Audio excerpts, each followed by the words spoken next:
બેન છે એ પોતાના વીરના કાંડા ઉપર હાથ ઉપર એક નાનકડો એવો દોરો બાંધી અને રક્ષાબંધનના દિવસે 10 આંગળી આમ કરીને આમ ઓવારણા લે અને ટચાકડા ફોડે.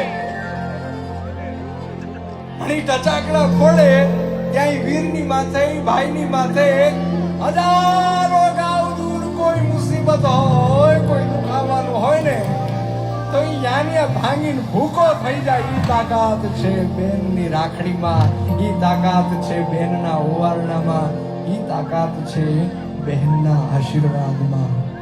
એ ભાઈ બહેનના સંબંધ ઉપર શું કીધું કે કોણ હલાવે લીમડી ને કોણ ઝુલાવે પીપળી, કોણ હલાવે લીમડી ને કોણ ઝુલાવે પીપળી, ભાઈની બેની લાડકી ભૈલો ઝુલાવે